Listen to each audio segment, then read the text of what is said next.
کہ اس نے معاہدے کی شرط پوری نہیں کی، ہمارا 55 دے اور چلا جائے۔ نہیں، یہ نہ کرے، چلو اس کی غلطی ہے کہ وہ وعدہ پورا نہیں کر سکا، اللہ جانتا اس کو کیا مجبوری، ورنہ کام تو کرنے کا ارادہ تھا تو اس نے یہ شروع کیا تھا نا۔ تو اب یہ اپنا 55,000 تو رکھیں، لے لیں اس سے، مگر اس کو 30,000 میں سے نہ آدھا جو وعدہ ہے وہ دے دیں، 15,000 اس کا حق نہ ماریں، خالی نہ اس کو نکالیں بیچارے کو۔ وعدہ نہ پورے کرنے کی کوئی وجہ ہو سکتی ہے، ورنہ خواہ مخواہ اس نے کام کیوں چھوڑنا تھا۔ مولانا وہ تو آپ کی بات صحیح ہے کہ انسانی ہمدردی کے تحت ہمارے لیے اس کے بارے میں ہمدردی ہونی چاہیے، لیکن معاہدے کی روح سے اور شرعی طریقے سے اگر یہ پیسے روک لیتی ہیں تو گناہگار تو نہیں، شرعی معاہدہ یہ نہیں ہوا، اس میں کوئی بھی دینا ہی نہیں اگر تو پہلے چلا گیا۔ یہ نہیں بھائی، اس میں یہ بات طے تھی کہ اگر 1 سال کے پہلے چھوڑ گیا تو کچھ نہیں ملے گا۔ نہیں، وہ جھگڑا ہوا ہے، بات کا اس نے جھگڑا کیا، جھگڑا کی وجہ سے وہ یہ پیسہ دے کے واپس چلا جاتا ہے۔ ابھی 60,000 کا جو اس کا آمدنی ہے، لیکن اس کی ذاتی حصے کا اس کا 30,000 سے آئے۔ اچھا، 30,000 اس کے حصے میں آیا، کل 60,000 روپے انکم ہوئی، جھگڑا بھی ہو گیا، تو پھر تو اس کے لیے گنجائش کا پہلو ہے نا، اس کو دینا چاہیے، پھر تو اس کو دینے چاہیے نا، کہ آپ کی کسی کوتاہی کی وجہ سے یا اس کے دل کے اندر کوئی بات ایسی آ گئی، جھگڑا ہو گیا، اب نہیں نبھا ہو سکتا تو دینا چاہیے، دینا چاہیے۔ یہ ہمارے ادھر پڑوسی گئی آدمی، اس نے جو یہ کام کیا ہے، میں نے بہت اس کو کہا، میں نے کہا نبی صلی اللہ علیہ وسلم نے کہا ہے کہ جو ہم کسی کے اوپر نرم دلی اس کا مدد کریں گے انشاءاللہ وہ اچھا ہے، کس کی مدد کرنا، یہ آپ اس کا مزدوری مت روکیں، اس کو دے دیں۔ بالکل صحیح، وہ ہوتا ہے زمینداری لینے میں ہم نہیں دیں گے، واپس نہیں کریں گے۔ نہیں، مولانا بھی یہی فرما رہے ہیں کہ اس کو دینے چاہیے، ظلم نہ کریں، دے دیں اس کو۔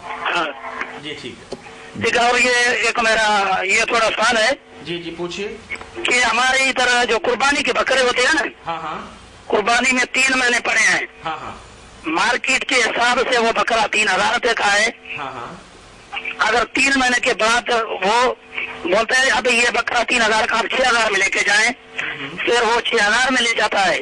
اچھا، بکرا موجودہ مارکیٹ کے حساب سے 3,000 روپے کا ہے، وہ 6,000 میں لے جاتا ہے، پھر یہ سود ہے یا سود نہیں ہے؟ اور پیسے دینے ہیں 6 مہینے کے بعد؟ جی، پیسے بعد میں دینے ہیں نا، بیچنے کے بعد؟ ہاں، پیسے اس کو 3 مہینے مثال قربانی کی عید پہ اس کو دینے ہیں، لیکن لیتا ہے وہ 6,000 روپیہ۔ وہ تو صریحاً سود والی بات ہے نا، کہ 3,000 روپے کی چیز جو ہے وہ 6,000 روپے میں کس طریقے سے بندہ خرید رہا ہے اور کیوں خرید رہا ہے؟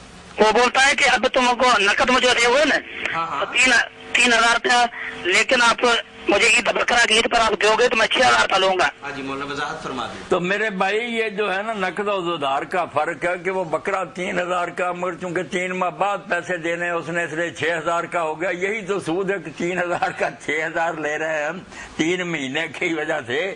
سود اور کس کو کہتے ہیں؟ ثمن الاجر جو ہے، کسی کو وقت دینا، اس ٹائم کا ہی معاوضہ لینا، یہی سود ہے۔ نبی صلی اللہ علیہ وسلم کا ایک حدیث میں نے دیکھا ہے کہ صحابیوں کو اس نے کہا ہے کہ جو کھجور ہے اس کو جو یہ تیار ہو جائے اس کے بعد آپ اسے سودا کریں، لیکن میرے خیال میں یہ تو بالکل سود ہے، میں نے بتا مفتی صاحب سے پھر معلوم کریں۔ جی بالکل سود ہے، سود، خالص سود ہے۔ اور مولانا بتا رہے ہیں کہ یہ ایسا سود ہے کہ جس کے بارے میں کوئی شبہ نہیں ہے، کوئی شبہ، بالکل خالص سود ہے۔ ہمارا صوبے زندگی کے اندر یہ بیماری بہت بڑا ہے۔ ہمارا خود بھائی جو ہے وہ بھی ویاپار کرتے ہیں، ہمارا دو بھائی ہمارے ہیں وہ ویاپاری ہیں۔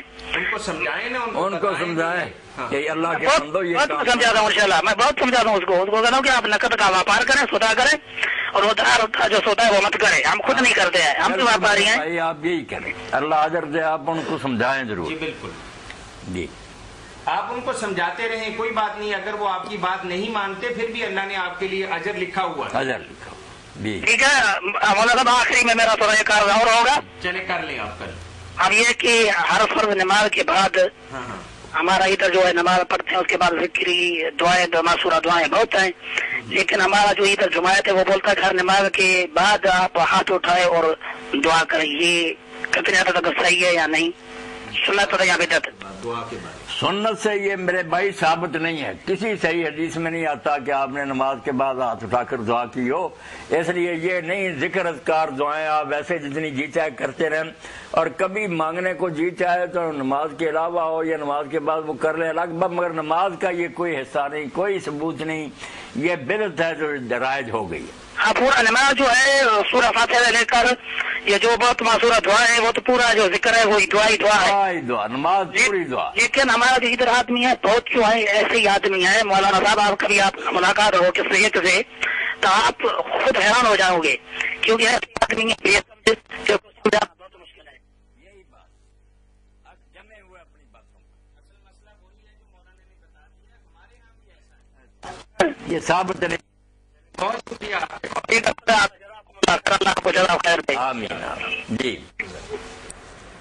مولانا ایک سوال اب کال لیں گے. السلام علیکم. وعلیکم السلام ورحمۃ اللہ وبرکاتہ. مولانا صاحب تشریف فرمائیں. جی میں تشریف فرمائیں. کہاں سے بات کر رہے ہیں آپ؟ ساہیوال سے بات کر رہا ہوں جی. میں کہاں سے؟ ساہیوال سے. ساہیوال سے بات کر رہے ہیں. جی جی فرمائیے. میت کے قریب بیٹھنا کیوں ضروری ہے؟ لوگوں کا نظریہ ہے کہ اگر میت کے قریب نہ بیٹھا جائے تو میت کو جنات وغیرہ اٹھا لیتے ہیں، کیا یہ صحیح ہے؟ اچھا ٹھیک ہے. مولانا سوال بھائی کا یہ ہے، ساہیوال سے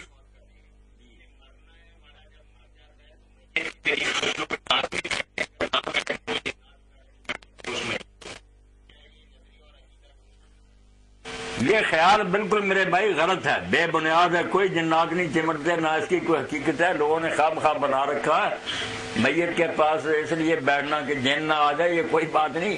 ویسے لوگ میت کی حفاظت کے لیے پیاس رکھتے ہی ہیں، تعلق کے باعث.